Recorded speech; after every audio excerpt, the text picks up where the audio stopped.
Amen. Alléluia. Alléluia. Si tu es dans la joie, manifeste ta joie. Nous acclamons très fort pour la gloire du Seigneur.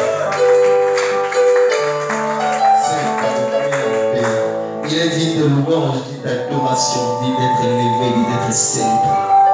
Alléluia. Alléluia.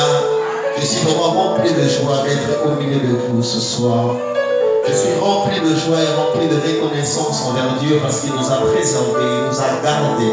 Il nous permet encore une fois de plus de pouvoir nous retrouver en ce lieu après un long moment, une très très longue période de confinement, de crise, de corona. Mais Dieu, le maître des temps et des circonstances, alléluia, nous a gardés en bonne santé.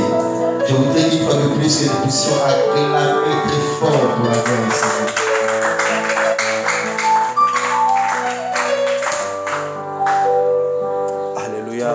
Alléluia. Il est le sujet de nos louanges et de nos adorations. Il est le sujet de nos louanges et de nos adorations. Alléluia. Alléluia. Et toute chose dans la nature nous manifeste et nous prouve que Dieu est vivant, que Dieu est puissant et que Dieu est présent. Ta présence en ce lieu ce soir prouve à suffisance que Dieu est vivant, que Dieu est puissant, que Dieu est présent. Alléluia. Alléluia. Le simple fait que tu puisses marcher et respirer, au moment où le monde entier était en panique, le monde entier était en peur, il y a des personnes qui sont mortes. Même si dans ton environnement le plus proche, tu n'as pas vu de mort, mais il y a des personnes qui sont mortes. Aujourd'hui, avec les réseaux sociaux, nous avons pu voir des vidéos de gens mourir à cause de la maladie. Mais l'Éternel t'a préservé. L'Éternel m'a préservé. Alléluia. Ce qui nous faisait plus peur dans ce pays, ce n'était pas tant la maladie, ce n'était pas tant le Covid-19, mais c'était plus la crise. Alléluia. Piaka. Comme l'a chanté un parolier, Piaka Corona. Pour dire que pour lui, les deux choses ont une corrélation telle que la situation allait être pire dans ce pays. Mais Dieu, malgré le Piaka, t'a préservé. Je pense que beaucoup d'entre nous, il y a eu le jour où on n'a pas mangé à notre faim. Beaucoup d'entre nous, il y a eu le jour où on ne savait pas comment est-ce qu'on allait vivre le lendemain. Mais l'Éternel t'a préservé. Alléluia. Alléluia. Il est le maître des temps et des circonstances et il prépare toutes choses favorables pour ses enfants. Je remercie Dieu pour cette soirée. Je remercie l'homme de Dieu, le pasteur Jacques, qui me permet de pouvoir me tenir devant vous une fois de plus pour partager de la part du Seigneur. Aujourd'hui, nous allons parler d'un nouveau thème. Alléluia. Une histoire que nous allons développer, le message nous allons le développer dans l'histoire de la veuve de Sarepta, celle qui a hébergé Élie. Et le thème de ce soir est que Dieu commence à ta fin. Alléluia. L'Éternel commence à ta fin. Je ne parle pas de la fin et à Zala. Alléluia. Je parle de la fin lorsque tu es au bout. Il y a souka. Et on peut à la souka. Et on dit que dans le moment où on a souki, les gens sont ma casse qui a quoi avancer, les gens sont solution, les gens sont porte mon côté. Je viens te dire ce soir que l'Éternel commence lorsque toi tu es arrivé au bout de tes réflexions, au bout de tes efforts, au bout de tes solutions. Lorsque tu es arrivé au bout, c'est en ces moments-là que l'Éternel se lève pour commencer dans notre vie quelque chose de nouveau. Alléluia. Alléluia. C'est lorsque nous sommes arrivés au bout que l'Éternel se lève pour commencer quelque chose de nouveau. Nous allons lire dans 1 Roi chapitre 17, le verset 12 au verset 14. Nous lisons la parole du Seigneur. Et elle répondit, l'Éternel ton Dieu est vivant. Je n'ai rien de cuit et je n'ai qu'une poignée de farine dans un pot et un peu d'huile dans une cruche. Et voici, je ramasse 2 morceaux de bois. Puis je rentrerai et je préparerai cela pour moi et pour mon fils. Nous mangerons, après quoi nous mourrons. Et lui dit, ne crains point, rentre, fais comme tu lui as dit, seulement prépare-moi d'abord avec cela un petit gâteau et tu me l'apporteras. Tu en feras ensuite pour toi et pour ton fils. Car ainsi parle l'Éternel, le Dieu d'Israël. La farine qui est dans le pot ne manquera point, et l'huile qui est dans la cruche ne diminuera point, jusqu'au jour où l'Éternel fera tomber de la pluie sur la surface de la terre. Alléluia. Alléluia. Le pays était tel qu'ils étaient en sécheresse.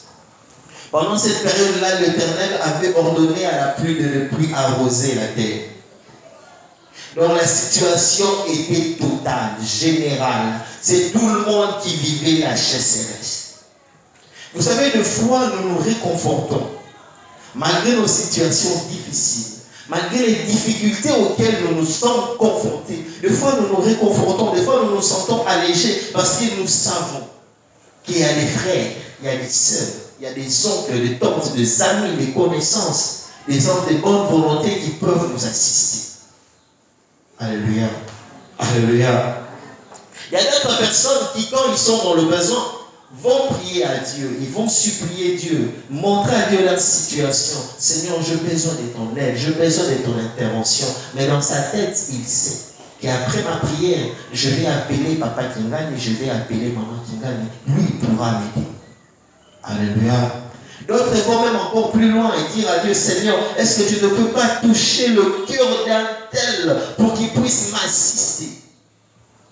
Seigneur, touche le cœur de tel pour qu'il puisse ouvrir cette porte pour moi. Il y a d'autres personnes dont l'environnement le permet en temps normal de trouver une solution. C'est comme un enfant qui vit encore chez ses parents. S'il mange le matin, il mange à midi, il mange le soir avant de dormir. Il remerciera Dieu, mais il remerciera aussi ses parents parce que ses parents se battent pour lui. Alléluia. Alléluia. Pour se vêtir, on lui donne des habits, on lui donne l'argent, on va acheter à ta guise ce que tu veux. Le fond, on lui apporte même des cadeaux parce qu'il y a de ces personnes qui prennent soin de lui. Mais il y a des situations. Il y a des situations auxquelles nous sommes confrontés. Tu regardes, la situation est générale. Le corona n'a pas seulement frappé le Congo, ça a frappé l'Europe. Alléluia. Alléluia. Ça a frappé l'Europe à tel point que toutes les frontières étaient fermées. Et maintenant, les personnes qui vont se faire soigner en Europe, quand ils étaient malades, ils allaient à l'écoute.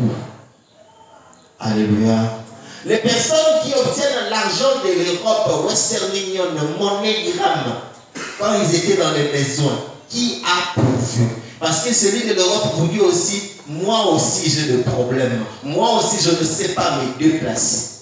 Il y a des situations qui sont générales. Et cette femme tsunamite, cette veuve de Sarepta, était aussi confrontée à cette situation-là. Elle n'avait plus rien chez elle, dans sa maison. Il ne restait plus qu'un peu. Et elle ne savait pas auprès de qui demander parce que la voisine aussi subissait la sécheresse. Alléluia. Il pouvait bien appeler les grands frères de son défunt mari, mais eux aussi subissaient la sécheresse. Elle aurait pu aller chercher son ami intime, son ami proche, mais elle aussi subissait la sécheresse. Laisse que la sécheresse soit généralisée dans le Congo pour que l'Éternel puisse t'envoyer ton Élie. Laisse que la sécheresse soit généralisée dans ton environnement pour que l'Éternel puisse te mettre à part et qu'il puisse faire de ta maison un point de référence. Amen. Alléluia. Alléluia. Vous savez, il y a des moments où on ne doit plus avoir peur de la crise. On ne doit plus avoir peur des situations difficiles. Même si tu es dans une situation qui te met KO, et tu regardes autour de toi, toutes tes relations sont KO. Une situation qui te passe de force. Et tu sais qu'en principe, quand tu es confronté à ça, tu fais l'intervention, tu demandes l'intervention de telle personne, mais même ces personnes-là ne peuvent pas intervenir. Laisse-moi te dire que l'Éternel prépare toujours une porte. Alléluia. C'est quand quelqu'un arrive à la fin. C'est quand quelqu'un est au bout. C'est en ces moments-là que l'Éternel s'élève pour secourir. Vous savez, des fois, l'Éternel permet à ce que nous ayons des situations difficiles dans nos vies. Que nous ayons des situations sans solution apparente. Il y a des situations, quand ça t'attrape, tu ne sais pas où trouver à l'aide. Tu dis, si j'étais à Kinshasa, j'aurais pu appeler Kingani. Alléluia. si j'avais les réseaux, si j'en avais le courant que j'avais rechargé, j'aurais pu appeler Kingani. Mais l'Éternel veut juste te faire découvrir qu'arrivé à ce moment-là, c'est moi l'Éternel qui agit. Alléluia. Que c'est moi l'Éternel qui peut faire quelque chose. Mon enfant est hospitalisé. Que faire? Seigneur, où trouver la solution? Mais dans ta tête, tu penses à l'oncle Mathurin. Alléluia. Seigneur, s'il te plaît, souviens-toi de moi pour le Minerva. Je veux, mon Dieu, m'envoie étudier. Mais dans ta tête, tu penses à Tantine Solange. Quelque part dans nos vies, nous avons toujours des points de solution. Nous avons toujours des points de secours qui peuvent intervenir à un moment bien donné. Alléluia. Alléluia. Nous sommes là et nous savons que si tu as besoin de 2000 francs, je demande à Kingani, même s'il n'a pas 10 000, mais 2000 va me donner. Si j'ai besoin de 10 dollars, je demande à Kingani, même s'il n'a pas ces 10 dollars, mais il pourra me donner 5. Nous faisons des calculs et nous vivons en fonction de ces calculs-là. Mais cette femme ici, la veuve de Sarepta, était dans une situation où elle n'avait pas d'autre voie de sortie que la mort. Parce qu'elle était arrivée au bout. Alléluia. Alléluia. Elle était arrivée au bout. Elle n'avait plus rien. Plus de solution. Vous savez, au Congo, nous avons des barons, des personnes qu'on appelle des mécènes, qu'on appelle des boss, des patrons. Appelle Satan la tête. Tu sais que tu peux avoir un problème. Alléluia. Tu vas même aller voir le vieux du quartier et lui dire, mon vieux, t'es pas là. Maintenant, essaie d'imaginer une situation. Pour les enfants, ça sera difficile, mais pour ceux qui l'ouvrent, ils vont pleinement comprendre. Tu as un enfant à l'hôpital, il est hospitalisé. Tu es en plein confinement, donc tu ne sais pas aller à ton travail. Le boulot est bloqué, donc tu ne sais pas avoir une avance sur le salaire. Alléluia. Le baron du parti auprès de qui tu aurais pu aller demander est bloqué en Europe parce qu'on a fermé les frontières. Même par téléphone, il aurait pu t'envoyer quelque chose, mais il ne sait pas. Le bailleur aussi vient te déranger, malgré que le président avait dit ne dérangez pas les locataires, et les bailleurs nous ont dérangés. Alléluia. Les gens qui louent, les bailleurs nous ont dérangés. Les bailleurs viennent te déranger. Et même le créancier vient encore, tu lui dois de l'argent. Mais tu regardes à gauche, tu regardes à droite, tu n'as plus de solution, tu n'as plus de situation. C'est arrivé à ce moment-là que les gens s'y tuent. Alléluia. Parce que la personne n'a plus de voie de sortie. Voilà pourquoi vous voyez qu'en Europe, il y a très peu de suicides à cause de la crise. Les gens se suicident à cause de l'amour. Pendant en Europe, quand quelqu'un sait qu'il n'a plus d'autre voie de sortie à cause de la crise, il peut se donner la mort. Nous ici, nous avons encore l'oncle, nous avons encore la tante, nous avons encore le grand frère, le petit frère, l'ami, voire même, on peut aller plus loin, nous avons encore l'ami de papa. Moi, je connais une fille qui a été hébergée par sa tante. Je pose la question, quelle relation vous avez avec votre tante? Elle me dit, nous n'avons pas de relation familiale. C'était simplement une pire petite sœur de ma défunte mère. Alléluia. Et ils ont fait plus de 20 ans, 23 ans. Elle ne voyait même pas cette maman-là. Elle a vu la maman par hasard, la maman l'a reconnue et la maman l'a hébergée. Comme sa nièce. Elle a présenté même ma nièce, mais ils n'ont rien comme rien de parents. Nous espérons encore, nous avons encore quelques solutions parce que les hommes peuvent encore faire quelque chose. Mais il arrive des situations où l'homme ne peut plus rien faire. Alléluia. Tu te tournes vers les hommes et ils te disent que nous sommes incapables de t'aider. Moi aussi, je dois soutenir mes enfants. Tu te tournes vers le médecin te dit que pour ta maladie, je n'ai pas de solution, prépare-toi pour la mort. Tu te tournes vers le médecin te dit pour que ta maladie, on puisse trouver une solution, tu dois aller en Europe. Il faut 35 000 $. Tu regardes la famille, vous ne savez même pas réunir 1 000 $. Laisse-moi te dire, c'est quand on arrive à la fin que l'Éternel trouve une solution. Oh oui, un homme a dit, mon juste se lèvera le dernier. Le Rédempteur se lèvera le dernier. L'homme prépare ses projets. L'homme prépare ses projets avec ses propres pensées. Cette femme, cette veuve de Sarepta, n'était pas israélienne. Elle n'était pas fille d'Israël. Alléluia. Donc elle n'avait pas la même foi qu'Élie. Elle n'était pas fille de la promesse. En ce moment-là, tout Israël était dans la sécheresse. Il y avait aussi de ces femmes dans la même situation que elle. Mais Dieu a envoyé Élie dans la maison de cette femme, qui n'était pas fille d'Abraham, qui n'était pas fille de David. Je viens dire à quelqu'un ce soir, quelle que soit ta famille, quelles que soient tes origines, l'Éternel sait te localiser. L'Éternel sait te localiser. Ne regarde pas là où tu habites, ne regarde pas là où tu vis. Tu dois savoir une chose, que l'Éternel sait comment arriver jusque là où toi tu es. Alléluia. Alléluia. Mais il faut toujours garder l'espérance. Il faut toujours garder l'espérance. Parce que c'est au moment où nous, on commence à baisser les bras que l'Éternel s'élève pour venir agir. Alléluia. Alléluia. C'est au moment où toi, tu commences à te fatiguer que l'Éternel s'élève pour venir accomplir. Même si tu n'es pas prophète, même si tu n'es pas apôtre, même si quand tu chantes, les gens ne tombent pas baptisés du Saint-Esprit, je viens te dire que l'Éternel sait comment te localiser. Toi, garde espoir. Continue encore d'espérer. Parce que l'Éternel, lui, a pour nous des projets de bonheur et non de malheur. Alléluia. J'aime beaucoup ce passage. J'aime beaucoup ce passage-là. Que l'Éternel a pour nous des projets de bonheur et non de malheur. J'aime beaucoup ce passage. Que l'Éternel a pour nous des projets de bonheur et non de malheur. Parce que nous formons des projets. Alléluia. Nous formons des projets pour nous-mêmes et nous formons aussi des projets pour d'autres personnes.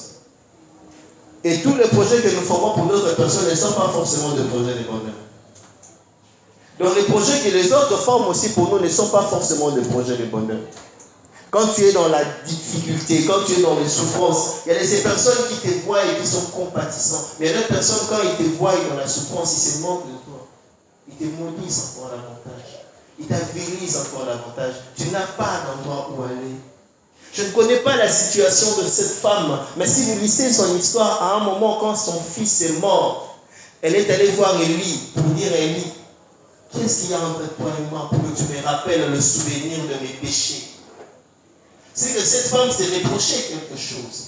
Et elle pensait qu'Élie connaissait ce dont elle était coupable. Donc peut-être que cette femme était dans cette situation dans son pays parce qu'on l'avait rejetée, on l'avait abandonnée. Personne ne voulait prendre soin d'elle parce qu'elle était accusée de quelque chose, d'un péché quelconque. Alléluia. Des fois le monde se détourne de nous injustement. Nous accusons des péchés que nous n'avons pas commis. Nous accusons des crimes que nous n'avons pas commis. Nous taxons même des sorciers. Il y a une fille qui aujourd'hui fait le tour du monde. Elle a réussi de prix et des prix. Elle est devenue aujourd'hui star internationalement reconnue. Elle a été adoptée par une famille d'Europe, je crois, du Canada ou bien de l'Allemagne. Mais la fille était chérie. Quand son père est mort, sa famille l'a rejeté, on l'a accusé de sorcier. Vous connaissez les pasteurs qui font le commerce, d'accuser des enfants de sorciers pour rançonner les parents. Alléluia. On a accusé la fille de sorcellerie, on l'a jetée dans la rue. La fille dans la rue, elle a grandi dans la rue, elle a grandi orpheline, elle a grandi chérie. Mais elle a entendu qu'on faisait le casting d'un film. Elle a pris son courage à deux mains et y est allée faire son casting. Elle a prié. On l'a pris dans le film. Et à partir de ces films-là, aujourd'hui, elle fait le tour du monde. Elle devient porte-parole des enfants de la rue, des enfants accusés de sorcellerie. Et je suis sûr qu'aujourd'hui, sa famille est en train de la rechercher. Alléluia. Alléluia. Je viens dire à quelqu'un, même si tu es dans un environnement de sécheresse généralisée, tant que Christ est à tes côtés, cela ne te conduira pas à la mort. Je viens dire à quelqu'un que même si tu es dans un environnement de maladie généralisée, continue encore à croire à Dieu, parce que lui, il est le Jéhovah Rapha, l'Éternel qui guérit. Je viens dire à quelqu'un, même si dans ton environnement, tu n'as personne qui peut pouvoir pour toi, tu es arrivé au bout, l'Éternel est le Jéhovah Jireh, c'est lui qui peut pouvoir à tes problèmes. Continue encore d'espérer. Et l'espoir ne trompe pas. Alléluia. L'espoir ne trompe pas. L'espoir ne trompe jamais. Nous allons lire un autre verset. Romains chapitre 11, verset 33. Je vais essayer de le retrouver vite.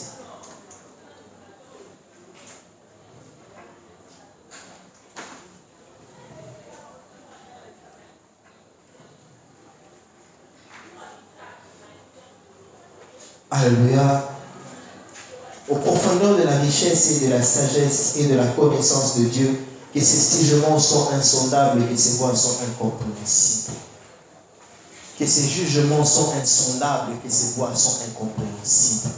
L'homme, dans son intelligence, ne peut pas discerner et comprendre le jugement de Dieu et les voies de Dieu. Pourquoi est-ce que Dieu me conduit sur ce chemin? Pourquoi est-ce que Dieu te conduit sur ce chemin-là? Pourquoi est-ce que Dieu a voulu que Élie vienne chez la veuve de Sarepta juste au moment où il n'avait plus rien à manger? Alléluia. Alléluia.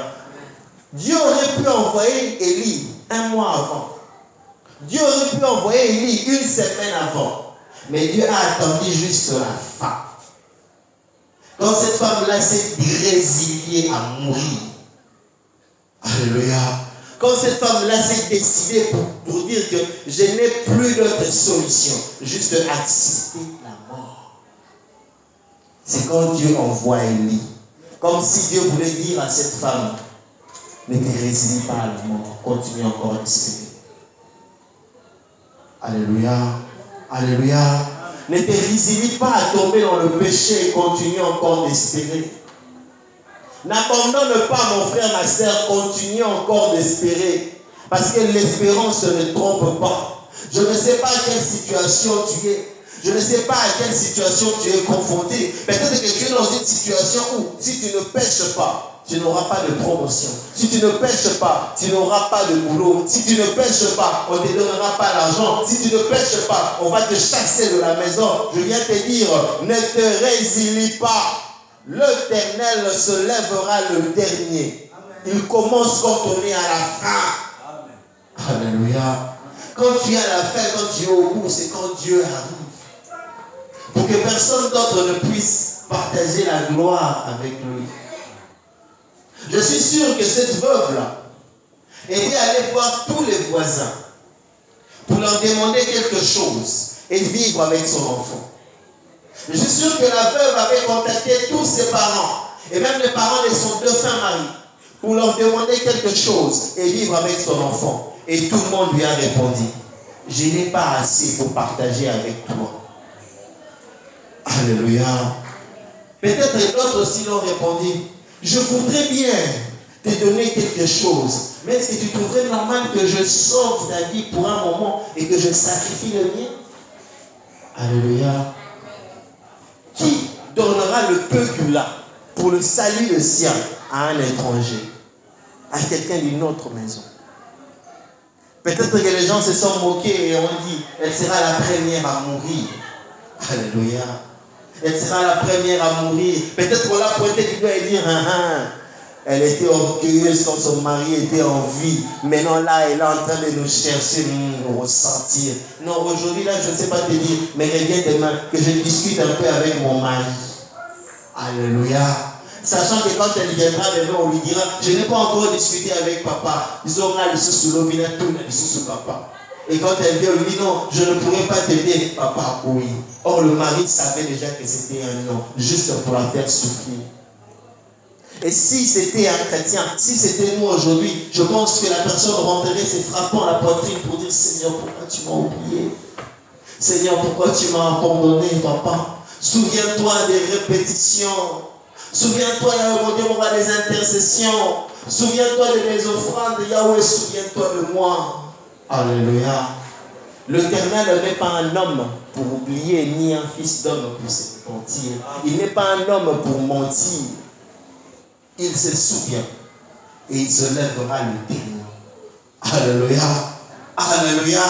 Mais quand Dieu a envoyé Élie dans la maison de cette femme, tous ceux qui s'attendaient à ce que le lendemain, que la femme puisse mourir de faim, n'ont pas compris comment est-ce que non seulement elle avait survécu, mais elle était en bonne santé. Parce que dans sa maison, elle ne manquait plus de rien.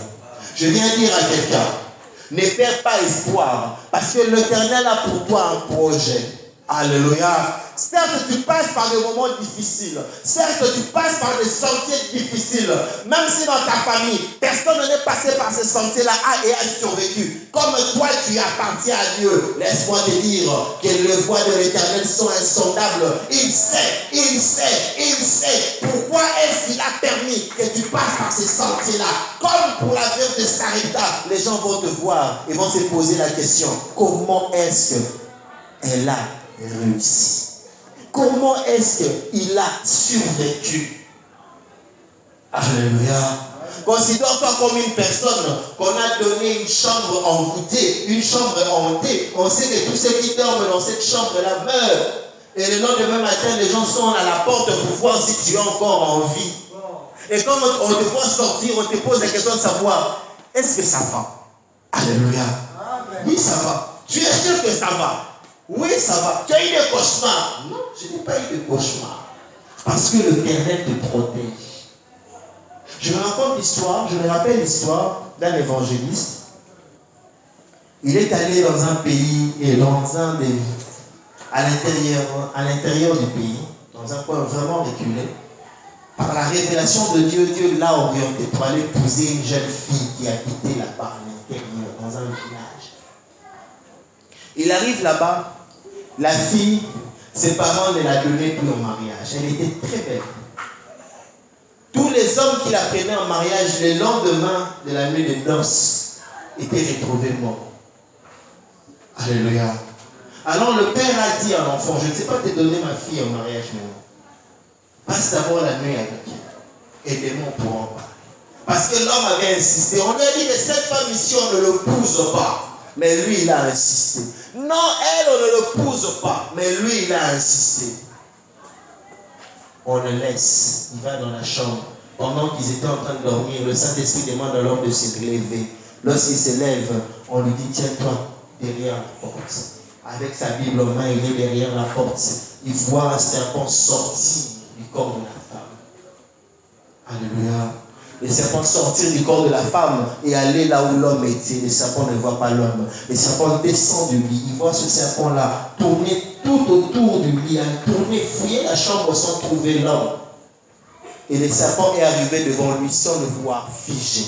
Il prend sa Bible, il tape sur le serpent reste là, touché, mort.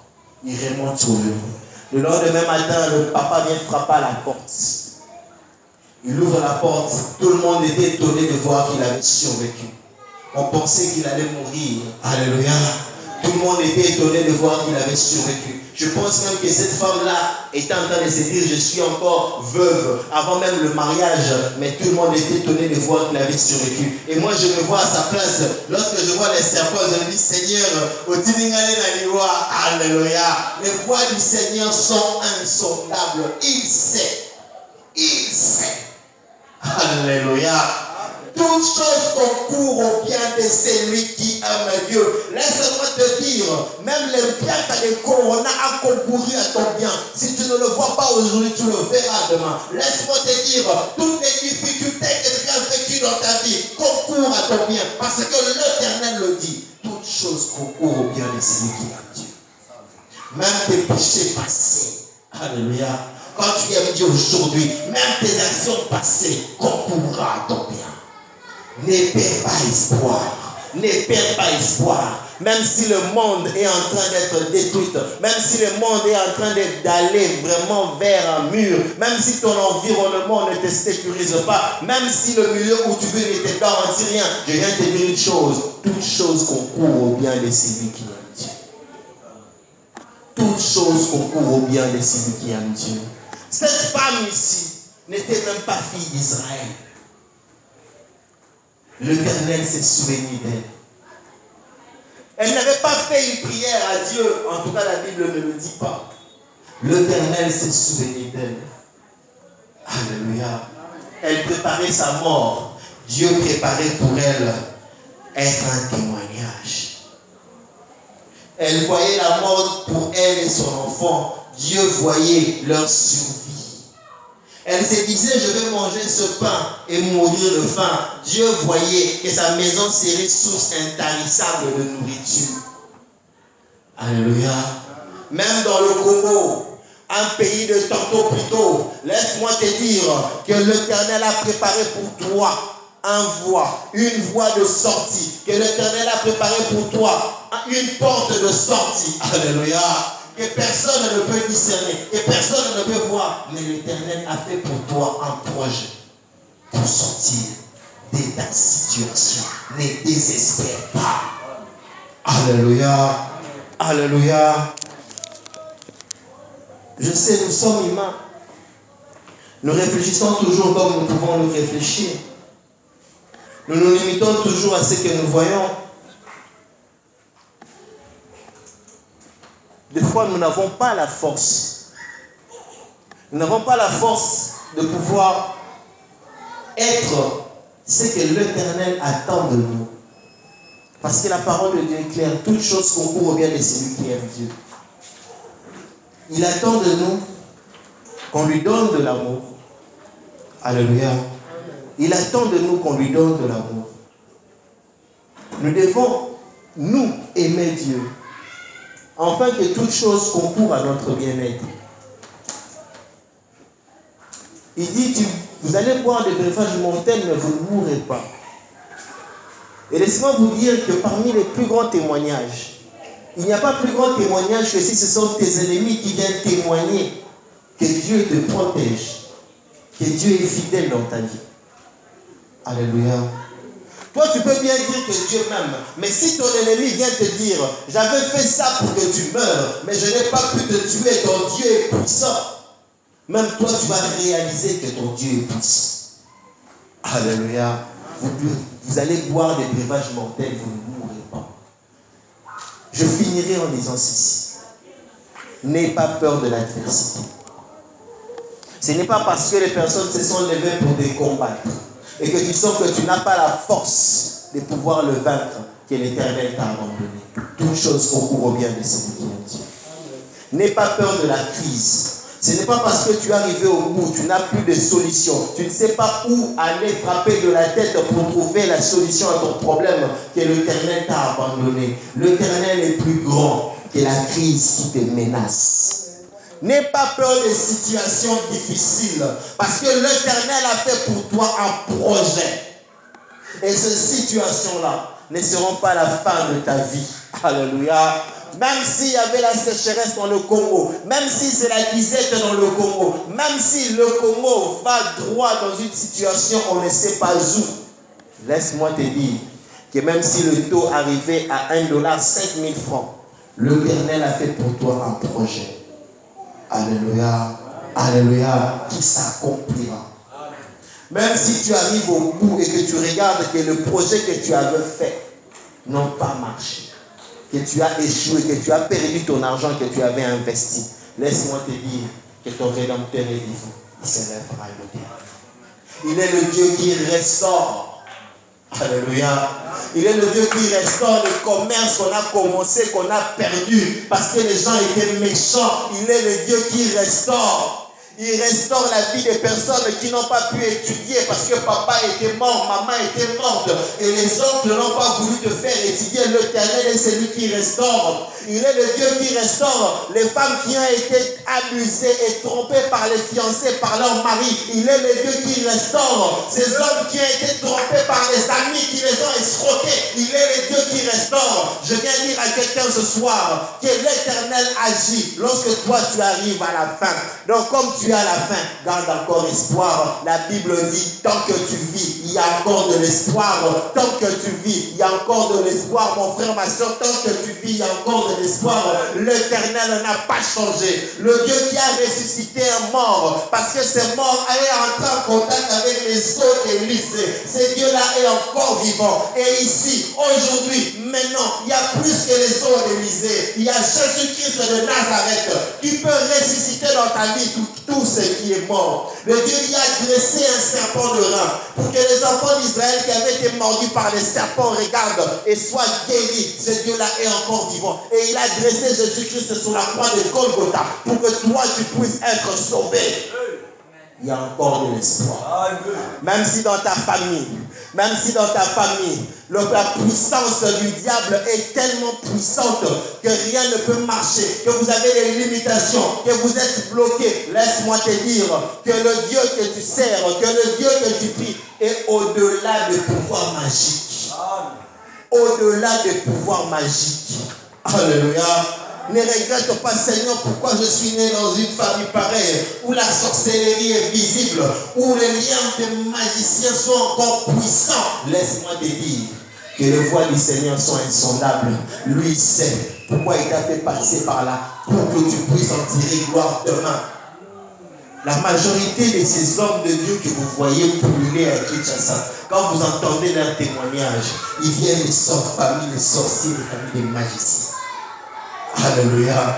Ils avaient compris que s'ils n'étaient pas dans la prière, l'Éternel met des fois l'adversité pour que son enfant puisse réaliser qu'il est le seul recours, le seul rempart. Je viens dire à quelqu'un ce soir que l'Éternel est celui qui s'élève quand toi tu es arrivé à la fin. Que si tu es arrivé à la fin, ne désespère pas, espère encore, parce que l'espérance ne ment pas. Nous avons nos têtes courbées dans la prière. Jesus.